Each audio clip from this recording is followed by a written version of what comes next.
Hello viewers, welcome back to another videos. So আজকে আমি তোমাদের সাথে এমনই একটা রেমেডি শেয়ার করব যেটা তোমাদের স্কিনের রঙকে ভেতর থেকে ফর্সা, উজ্জ্বল, চকচকে করে তুলবে। আমরা প্রত্যেকেই দাগ মুক্ত গ্লোয়িং স্কিন পেতে চাই, কিন্তু এই গ্লোয়িং স্কিন পাওয়ার জন্য আমাদের অনেক কিছু করতে হয় এবং অনেক দামি দামি প্রোডাক্ট ব্যবহার করতে হয়।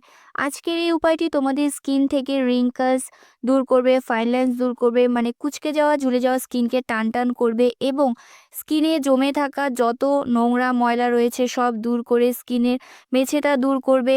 তার সাথে সাথে যদি চোখের নিচে কালি এবং চোখের নিচে ফোলাভাব থাকে সেটাও কিন্তু দূর করবে। আজকের এই উপায়টি কিন্তু ভীষণই ইজি এবং ভীষণই এফেক্টিভ একটি রেমেডি হতে চলেছে।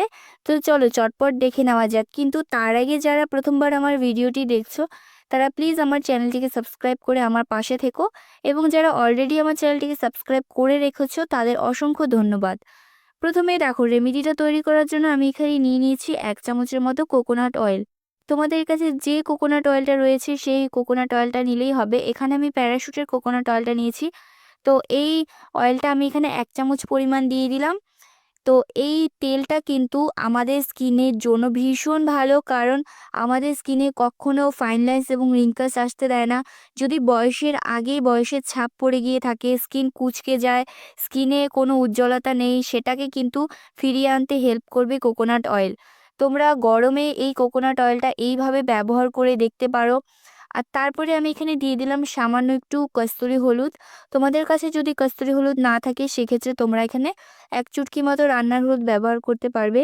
হলুদের মধ্যে থাকা অ্যান্টিসেপটিক এবং অ্যান্টিব্যাকটেরিয়াল প্রপার্টিস আমাদের স্কিনের যত পিম্পলস সেকনে রয়েছে সেগুলোকে কিন্তু দূর করবে এবং স্কিনে পিম্পলস সেকনের যে দাগছোপগুলো রয়ে গিয়ে থাকে অনেক পুরনো, সেগুলোকেও কিন্তু হালকা করে স্কিনটাকে ভেতর থেকে লাইট করবে।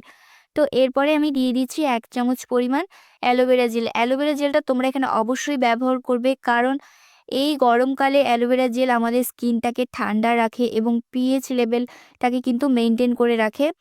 তো এরপরে আমি এখানে দিয়ে দিচ্ছি কিছুটা লেবুর রস। 2 থেকে 3 ফোঁটা লেবুর রস তোমাদের এখানে অ্যাড করতে হবে। লেবুর রসও কিন্তু স্কিনের জন্য ভীষণ উপকারী। স্কিনের সমস্ত দাগছোপকে রিমুভ করে স্কিনটাকে কিন্তু 1 থেকে 2 শেড অবধি লাইট করতে পারে। তো এখানে প্রত্যেকটা ইনগ্রিডিয়েন্টস আমি ভালো করে মিক্স করে নিচ্ছি। একে অপরের সাথে যখন মিক্স করতে থাকবে ধীরে ধীরে এটা একটা ক্রিমি টেক্সচারে চলে আসবে। তো এটা তৈরি হয়ে গেল আমাদের নাইট ক্রিম। হ্যাঁ বন্ধুরা, এই ক্রিমটা কিন্তু তোমরা নাইটে ব্যবহার করবে। ধরো তোমরা যে কোনো ফেস ওয়াশ ইউজ করার পর নাইট ক্রিম অ্যাপ্লাই করো, তো কিছুদিন তোমরা নাইট ক্রিম না অ্যাপ্লাই করে এই হোম রেমেডিটা একবার ব্যবহার করে দেখো। স্কিনে এতটা উজ্জ্বলতা আসবে এবং স্কিনে কিন্তু স্কিনটা অনেক বেশি লাইট হবে। তোমরা একবার ব্যবহারেই কিন্তু এটা বুঝতে পারবে যে স্কিনে কতটা তফাৎ তোমরা পেয়েছো। যাই হোক, এটা কিন্তু খুব ভালো করে মুখে ম্যাসাজ করে করে অ্যাপ্লাই করবে পরিষ্কার স্কিনে। এটা অ্যাপ্লাই করার পর কিন্তু দেখবে স্কিনে খুব সুন্দরভাবে অ্যাবজর্ব হয়ে যাচ্ছে। আর কন্টিনিউ যদি তোমরা এটা ব্যবহার করো, স্কিনের অনেক সমস্যা দূর হবে, স্কিনটা কিন্তু ভেতর থেকে গ্লোয়িং, উজ্জ্বল হয়ে উঠবে।